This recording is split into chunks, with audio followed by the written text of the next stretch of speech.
Do you have low back pain when you stand for a long period of time? Does it feel like your back feels more and more tired the longer you stand? If you do, you might need to improve your core endurance. The best way to improve core endurance in the standing position is by practicing the plank exercise. Today, I'm going to show you 3 levels of beginner plank exercise, starting from the easiest level. But before you start doing planks, you have to know how to activate your Transversus Abdominis muscle, or TA for short.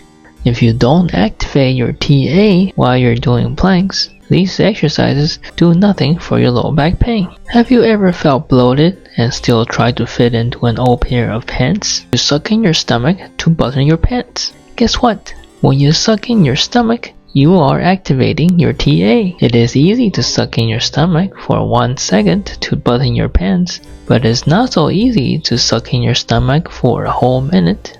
This is why these exercises aren't as simple as you think. The first exercise is the wall plank. Stand in front of a wall, put your hands on the wall, straighten your arms, activate your TA. Start to walk your feet backwards, and when you start to feel increased pressure in your lower back, stop and hold this position. Hold this position for 30 seconds and then rest. Remember to keep breathing throughout this exercise. If you hold your breath, you will get tired quickly. The second exercise is the plank at countertop or vanity top.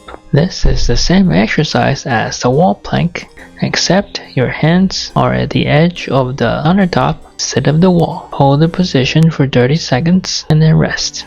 If this position is painful for you, even though you're holding the activation of your TA throughout the exercise, you might not be ready for this level of plank yet, and should go back to practicing your wall planks until your core gets stronger. The third exercise is the full plank on the floor. You can start in the kneeling position, hands and knees position, with your hands on the floor and your knees on the floor. Keep your arms straight. When you are ready, activate your TA and straighten your knees. Stay on your toes. Hold this position for up to 30 seconds and then rest. If your pain increases immediately when you hold this position, even though you have activated your TA throughout the exercise, you might not be ready for this exercise, and instead of this exercise, you should go back to practicing the previous exercise until your core gets stronger. If you want to completely recover from your low back pain, please visit your local physical therapist or physiotherapist for a personalized rehab program. If you found this video helpful and would like to watch a similar core exercise video for beginners in a different position, please check out my other video going over core exercises with TA activation in the supine position.